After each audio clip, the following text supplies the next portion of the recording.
Hi everyone, thanks for tuning into this bi-weekly video. And I'm delighted to have with me Dr. Art Malloy, who is our Vice President for Student Affairs. And Art, it's great to see you. Thanks for joining us. It's good to be here, President Armacost. And in this video, we're talking about an important celebration that's happening at UND. We do it every year. It's Black History Month. And I know that you have some perspectives that you can share with our viewers today about what this month means to you.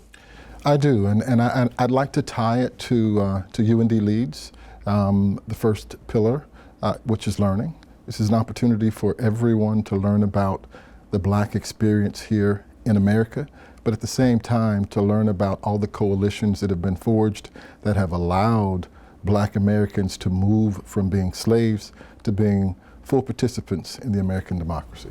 Nice. And here at UND, of course, many of the activities are emanating from work out of the Hilyard Center, and the Hilyard Center is a new organization on campus. And could you tell us about its origins? How did it get its name, and what is the Hilyard Center's function? I can.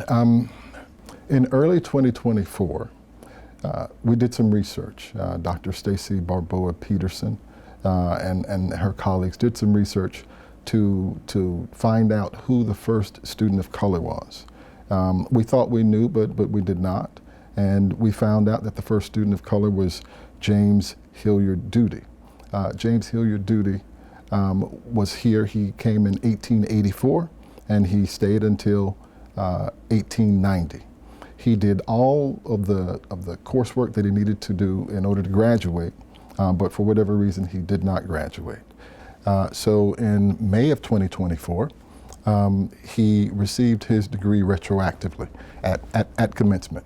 And in May of 2024, we also named the Hilyard Center in his honor. Nice, nice. And I was actually there for the presentation of that diploma. It was a real honor for me as the sitting president of the University of North Dakota. Absolutely. So for Black History Month, I know there are a number of events that are happening on campus, and could you share some of those? Yes, so I won't talk about the ones that have already passed, but I will talk about three that are coming up.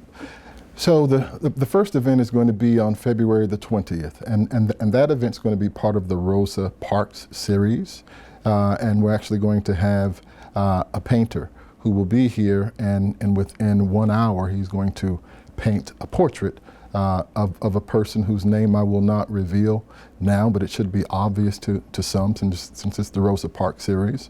But so he will be here for that, and that's going to be in the Memorial Union. And then 1 day later, on the 21st, we will have Kenyatta Ruffin here. I call him a rock star. He is an F-16 fighter pilot, and he's a pilot for United Airlines, and he's also a founder of the Legacy Flight Academy to teach youth how to fly.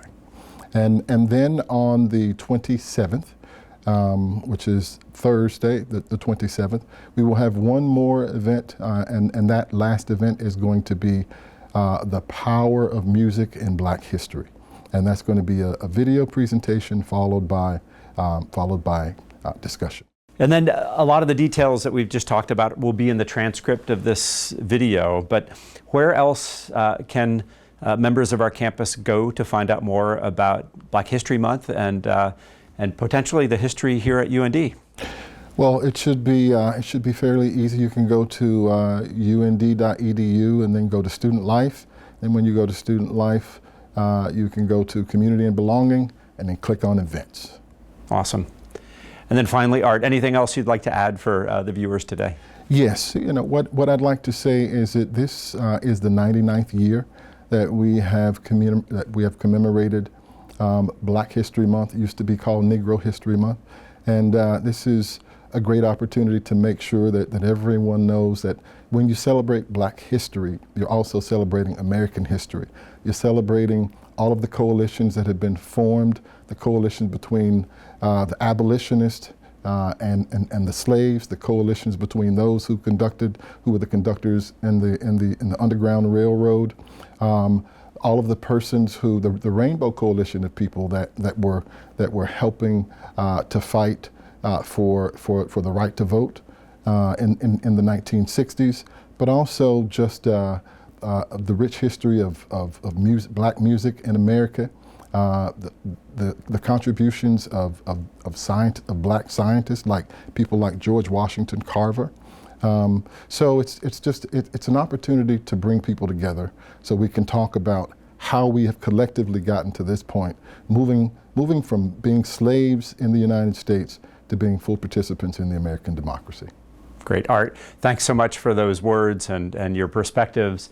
And as you just pointed out, the chance to come together as a campus to celebrate one another and to learn about one another is an amazing opportunity. And so we hope the campus will take advantage of these 3 remaining events, but also throughout the year, just taking the chance to build that incredible sense of respect and community that we have here at the University of North Dakota. So we'll see you next time.